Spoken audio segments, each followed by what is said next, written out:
आपको थोड़ा और कम अच्छा लगता है उसको आप 2 दीजिए, जो आपको एकदम खराब लगता है उसको 5वां नंबर कर दीजिए। तो इस हिसाब से जो है कि वोट दिया जाता है। अगर ऐसे न प्रधानी में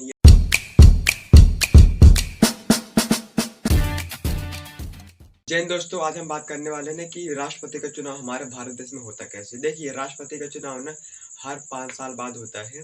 हमारे देश में ना आज तक ना 15वें राष्ट्रपति ना द्रौपदी मुर्मू जी मतलब जो है कि बनी है। देखिए ना, राष्ट्रपति का चुनाव जो है न हम उसको वोट देते हैं, ना आप उसको वोट देते हैं। आपके द्वारा चुने गए नेता जो हैं, विधायक हो गए, एमएलए हो गए, तो ये सब मिलके ना राष्ट्रपति का चयन करते हैं। देखिए, अभी राष्ट्रपति का चयन होता कैसे, देखिए आज हम समझने वाले हैं कि राष्ट्रपति का चुनाव होता कैसे है। देखिए, जब हमारा देश गुलाम था, उसके बाद जब आज़ादी हुई ना, तो हमारे देश में ना डेमोक्रेटिक और रिपब्लिक दोनों थे, यानी लोकतंत्र और गणराज्य। हमारे देश में ये दोनों चीज़ है। अब देखिए, ये जो गणराज्य है यानी रिपब्लिक है, तो ये है ना, ये उनको कहा जाता है जब राष्ट्रपति का चुनाव होता है, यानी ये राष्ट्र अध्यक्ष को बोलते हैं राष्ट्रपति। ये मतलब शासक नहीं है, ये शासनाध्यक्ष नहीं है, मतलब ये किसी भी चीज पे शासन नहीं करते हैं। राष्ट्रपति इसलिए बनाया जाता है ना कि जब भी किसी भी संविधान में कुछ सुधारना हो या संविधान में कुछ चेंजिंग करना हो, तो इस सब की ना संसद मीटिंग बैठाई जाती है। क्या बैठाई जाती है? संसद एक मीटिंग बैठाई जाती है। तो राष्ट्रपति का बस वही काम होता है, वो एक राष्ट्र अध्यक्ष है ना, कि उद्देश्य के प्रति कुछ काम कर सकते हैं, कुछ चेंजिंग वगैरह कर सकते हैं, बस बाकी कोई नहीं है। और एक होता है लोकतांत्रिक यानी डेमोक्रेटिक। डेमोक्रेटिक को कहते जाए भैया कि जो केंद्र मतलब जो शासक है, शासनाध्यक्ष है, जो शासन करता है, उससे जैसे हो गए प्रधानमंत्री हो गए, आपके सीएम हो गए ना, जो जो जो आपके प्रति काम करते हैं और वो शासन करते हैं, ठीक है, तो उसे कहते हैं शासनाध्यक्ष। इसीलिए ना हमारे देश को ना लोकतांत्रिक गणराज्य कहा जाता है। यानी लोकतांत्रिक मतलब लोगों के द्वारा चुने गए हमारे नेता, और गणराज्य यानी नेता के द्वारा चुने गए हमारे राष्ट्रपति यानी शासनाध्यक्ष, और राष्ट्रीय अध्यक्ष। ये दो चीज हो गई है। अब देखिए, राष्ट्रपति के जो कि चुनाव करने के लिए, ये चुनाव में खड़े होने के लिए ये 7 नियमों का पालन करना पड़ता है कि आप ये 7 चीज होनी चाहिए।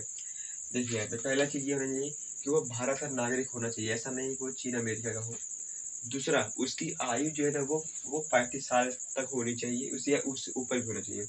वह पागल नहीं होना चाहिए, दिवालिया नहीं होना चाहिए, मतलब उसके ऊपर मुकदमा केस ये सब नहीं होना चाहिए, और वो लाभ के पद पे नहीं होना चाहिए, मतलब उसके ऊपर जो है ना वो लोन वगैरह कुछ नहीं होना चाहिए। दूसरा, अब देखिए यहाँ पे ये जो 6ठा और 7वां नंबर पे है, यानी प्रस्तावक और अनुमोदक। अब देखिए, एक हो गया लोकसभा और एक हो गया राज्यसभा। संसद के देखिए तीन अंग है ना, एक राष्ट्रपति है और एक लोकसभा और एक हो गया मतलब राज्यसभा हो गया। अब देखिए, जिस किसी भी व्यक्ति को चुनाव में खड़ा होना है, तो उसके अपील में यानी कि उसके सपोर्ट में ना 50 प्रस्तावक होने चाहिए, चाहे वो लोकसभा के हो चाहे वो राज्यसभा के हो। मतलब उनके सपोर्ट करना चाहिए कि नहीं भाई, कि हम चाहते हैं कि ये राष्ट्रपति के चुनाव में आए, ठीक है। तो 50 ना उनके सपोर्टर, जिसको कहते हैं वारंटियर, जैसे आप लोग बैंक में खुलाने जाएंगे तो भैया बोलते हैं भैया गारंटर चाहिए ना, तो वैसे ही उनको ना 50 प्रस्तावक यानी मतलब 50 गारंटियर चाहिए, यानी वारंटियर चाहिए उनको, चाहे वो लोकसभा हो चाहे राज्यसभा हो, कि भैया कि हम चाहते हैं कि ये चुनाव में खड़े हों। तो 50 हो गए, और जो 50 प्रस्तावक उस मतलब राष्ट्रपति जो मतलब जो चुनाव में खड़ा होगा, जो 50 उनका वॉलंटियर बनेंगे, तो इन 50 का भी 50 लोग वॉलंटियर होना चाहिए। उन्हें कहते हैं अनुमोदक, चाहे वो राज्यसभा से हो चाहे वो लोकसभा से हो। तो ये बात होगी। मतलब अगर एक व्यक्ति खड़ा हो रहा है, क्या भैया, अगर एक व्यक्ति खड़ा हो रहा है तो उसके सपोर्टर में 50 प्रस्तावक होने चाहिए। क्या होना चाहिए? 50 प्रस्तावक होने चाहिए। अब जब भैया 50 प्रस्तावक हो गए, चाहे वो आपको लोकसभा से हो चाहे राज्यसभा से। अगर आपको मतलब लोकसभा से 50 मिल जाते हैं, तो आप जो है कि 50 मतलब राज्यसभा से कलेक्ट कर सकते हैं। अब देखिए, जब आपको 50 इनके सपोर्टर मिल जाएंगे, तो 50 इनके भी सपोर्टर चाहिए, यानी उनको कहते हैं अनुमोदक। यानी एक व्यक्ति के 50 सपोर्टर यानी प्रस्तावक, और इन 50 के भी 50 सपोर्टर जिनको कहते हैं अनुमोदक। तो ये राज्यसभा और जो है कि लोकसभा से मिल सकते हैं आप लोग। तो ये सब चीज़ जेन्युइन है कि आप ये सब पार कर सकते हैं, लेकिन ये प्रस्तावक और अनुमोदक ये बहुत ही जिनकी हाईएस्ट पहुंच होती है ना वही लोग मिल पाते हैं, बाकी नहीं मिल पाते। अब देखिए ये तो हो गई मतलब कि राष्ट्रपति के चुनाव में हम कैसे भाग ले सकते हैं। अब ये देखते हैं ना कि राष्ट्रपति का चुनाव होता कैसे है। हम और आप जो है कि चुनाव नहीं करते हैं, मतलब इनको वोट नहीं देते हैं। और इनका जो राष्ट्रपति का चुनाव है ये ईवीएम मशीन पर नहीं होता है, इनका चुनाव जो है कि ना पर्चे पे होता है, पर्चे पे होता है। और इनका जो चुनाव है ऐसा नहीं कि भैया कि जैसे हम अपने प्रधानी में या पीएम जो कि लोकसभा जो है ये समय क्या करते हैं कि भैया कि हम एक पर ही बटन दबाते हैं, मतलब अपना वोट किसी एक को ही देते हैं। लेकिन राष्ट्रपति में ऐसा नहीं है, अगर जितने लोग खड़े हैं चाहे वो 3 हो 4 हो 5 हो तो आपको ना सबको वोट देना है, पर नंबर वाइज देना है। जैसे आपको जो सबसे अच्छा लगता है उसका आप नंबर 1 दीजिए, जो आपको थोड़ा और कम अच्छा लगता है उसका आप 2 दीजिए, जो आपको एकदम खराब लगता है उसको 5वां नंबर कर दीजिए। तो इसी मतलब इस हिसाब से जो है कि वोट दिया जाता है। अगर ऐसे न प्रधानी में या फिर प्राइम मिनिस्टर या सीएम मतलब चाहे जो भी मतलब चुनाव हो, अगर हम लोग ऐसा करेंगे तो हमारा जो है कि वोट बाउंस हो जाता है। तो मतलब उस वोट का कोई मतलब वैल्यू नहीं होता, हमको एक का ही वोट देना पड़ता है। लेकिन राष्ट्रपति में ऐसा नहीं है। अब देखिए कि राष्ट्रपति का चुनाव होता कैसे है।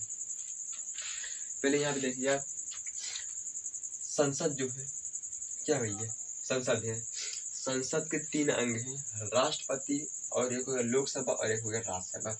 अब इनका होता कैसे है। अब देखिए राष्ट्रपति जो है यानी उस लोकसभा में 543 जो है कि हमारे मतलब उसे अगर देखें तो 500 जो है कि 45 है, लेकिन 2 न एंग्लो इंडियन है, तो हम लोग मान चलिए 543 ही मान चलते हैं। 543 एमपी हमारे लोकसभा में है और 250 तो मान के चलिए 250 है, लेकिन जो है कि 12 हमारे मनोनीत है, यानी न 233 राज्यसभा के एमपी हैं। अब देखिए इनका होता कैसे है। अब यहाँ देखिए एमपी का फुल फॉर्म क्या होता है भैया, एमपी का फुल फॉर्म होता है ना मेंबर ऑफ पार्लियामेंट। क्या होता है भैया एमपी का full form member of parliament. देखिए संसद में ना 543 है और जो है कि 200 मतलब 33 है, तो पूरे मिला के ऑल टू ऑल आप ना संसद में हमारे ना 776 जो है कि एमपी है। कितने भैया 776 एमपी है, किसमें है संसद में। अब देखिए अब चुनाव होता कैसे है। मान लीजिए न देखिए अगर हम लोग अगर किसी एक को वोट देते हैं ना तो हमारा वोट एक ही काउंट होता है, लेकिन राष्ट्रपति में ऐसा नहीं है। एक एमएलए या फिर और एक एमपी की वोट ना कुछ ज्यादा कलेक्शन होती है। जैसे एक एमपी अगर वोट देगा ना तो पूरे एमएलए के हिसाब से उस राज्य में या मतलब पूरे देश भर में जितने एमएलए हैं उनकी संख्या ऊपर लिखाएगी और प्लस जितने एमपी हैं पूरे देश भर में उनकी संख्या नीचे लिखाएगी। तो उसको जो कि जोड़ घटा मतलब घटाना करके ना तो एक एमपी का जो है कि वैल्यू निकलता है 700। मतलब अगर एक एमपी यानी मेंबर ऑफ पार्लियामेंट अगर वो वोट देने जा रहा है ना तो एक एमपी की वैल्यू वो वोट देगा एक, लेकिन उसकी काउंटिंग होगी 700।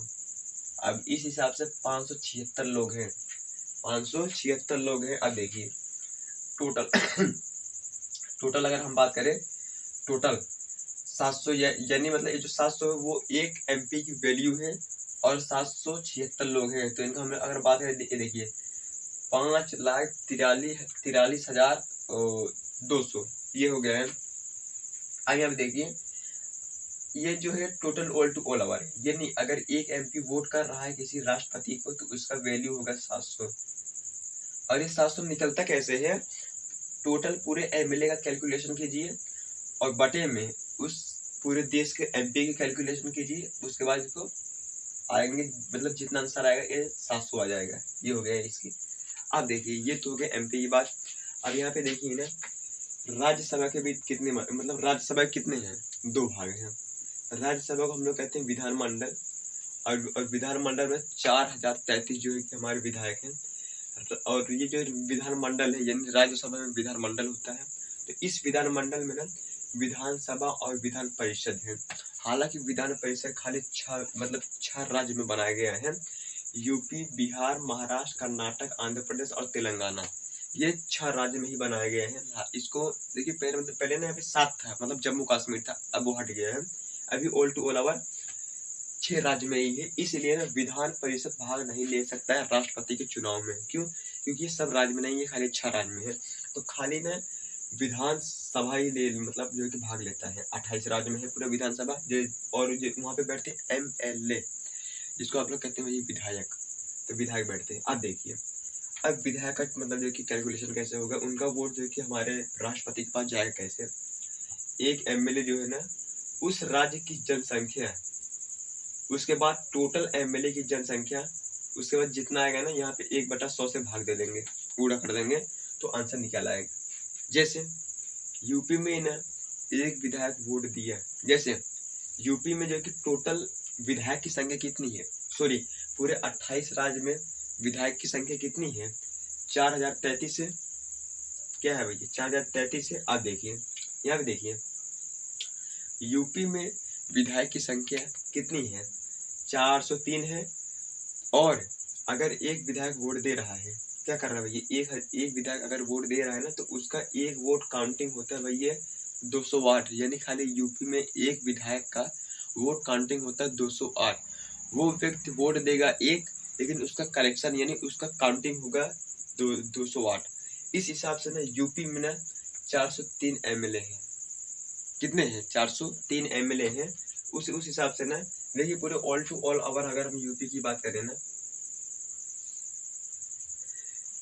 83,824 जो कि हमारे खाली यूपी से MLA की वोट जो कि काउंटिंग होती है।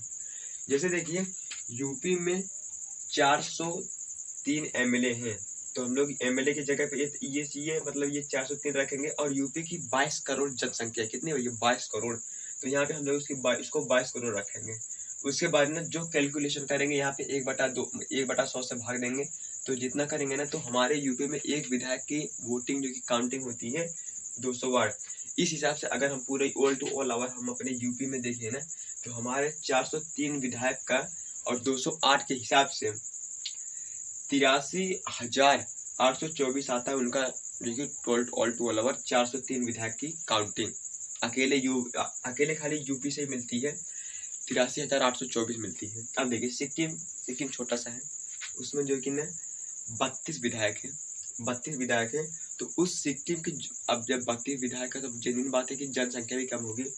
तो 32 विधायक है ना, तो 32 विधायक में से एक विधायक की जो कि वोट काउंटिंग होती है 7 खाली, कितने थे भैया 7, तो उस हिसाब से 224 ही है।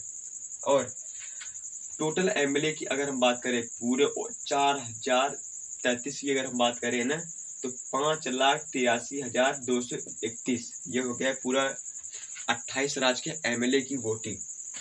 अगर और यहाँ पे देखिए अगर हम पूरे ऑल टू ऑल ओवर कर दे टोटल वोटर्स हमारे राष्ट्रपति के, टोटल वोटर्स अगर हम बात करते तो MP MLA दोनों को मिला के कैलकुलेशन करके 10,86,431 कितना हो गया भैया, 10,86,431 MP और MLA की मिला के यही सब वोट जाता है हमारे राष्ट्रपति को। अब देखिए अब वोट होता कैसे है, ठीक है। अब देखिए यहाँ पे वोट की काउंटिंग होती कैसे, मान लीजिए भाई वोट हो गया, अब वोट की काउंटिंग होगी। EVM मशीन में ये लोग का जो कि वोट नहीं होता है, ये लोग का वोट होता है किसमें वोट होता है भैया, ये लोग का होता है पर्ची पे वोट होता है। अब देखिए मान लीजिए ना कोई 3 लोग खड़े हैं, कोई मान लीजिए A है, कोई B है, कोई C है, ये 3 लोग राष्ट्रपति के चुनाव में खड़े हुए हैं। अब वोटिंग चालू हो गया है, हमारे महान MP और MLA आएंगे भैया वोट देने।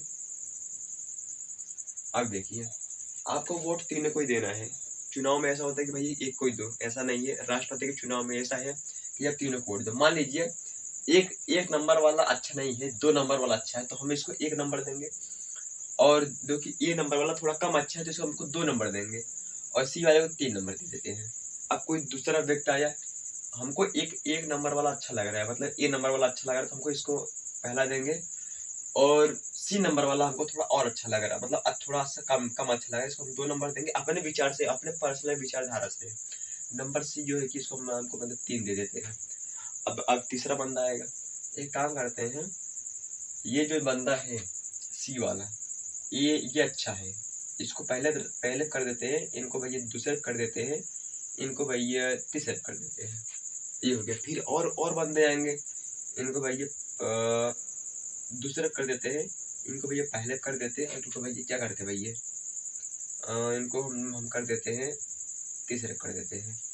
तो ऐसे ऐसे बंदे आएंगे, ठीक है। तो ऐसे ऐसे करके सारे बंदे आएंगे। कितने थे भैया टोटल पूरा 10,86,431 के लगभग आसपास। तो ऐसे भैया सब लोग आते चले जाएंगे, क्या भैया, सब लोग ऐसे आते चले जाएंगे, ठीक है। अब कोई और आ जाएगा, तो ऐसे फिर ऐसे कैलकुलेशन। अब देखिए यहाँ पे जो है कि सब वोट कलेक्शन हो गया है, ये मतलब सबको अपने नंबर वाइज हिसाब से दे दिए गए हैं। अब देखिए अब वोट काउंटिंग मतलब कैसी होती है। राष्ट्रपति का जो वोट है वो ना काउंटिंग होता है प्रथम चरण में।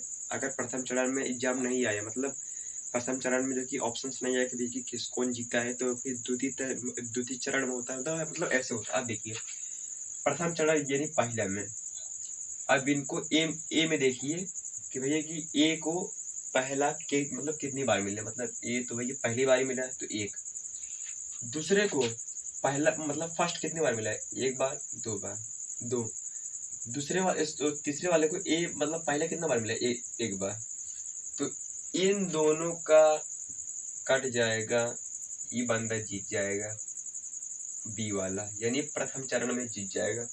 और अगर यहाँ पे ये लोग को मान लीजिए ए इनको मिल गया है, उसके बाद मान लीजिए 3 इनको दे देते हैं, और उसके बाद जो है कि यहाँ पे भी 1 है, कोई बात नहीं। अब देखिए अगर प्रथम चरण में बात नहीं बनी तो फिर द्वितीय चरण में कैसे होता है। मान लीजिए आपने प्रथम चरण में देख लिया कि ए फर्स्ट को देखते हैं, अब द्वितीय चरण में देखिए। अब हमको ये देखना है द्वितीय चरण में, द्वितीय चरण में देखिए अब 2 नंबर देखिए किसको कितना 2 नंबर मिला है, ए को 2 नंबर कितना मिला है, 1 और 2 बार मिला है। इसको भाई कितना बार मिला है, इसको एक ही बार मिला है, और जो है कि इसको कितना बार मिला है, एक बार एक ही मिला है। तो इस हिसाब से 2 नंबर वाला जीत जाएगा द्वितीय चरण में। पहले चरण में नहीं जीता लेकिन दूसरी चरण में जीत जाएगा। तो ये हो गया है ना राष्ट्रपति के चुनाव के बारे में। उम्मीद करते हैं आपको समझ आया होगा। तब तक के लिए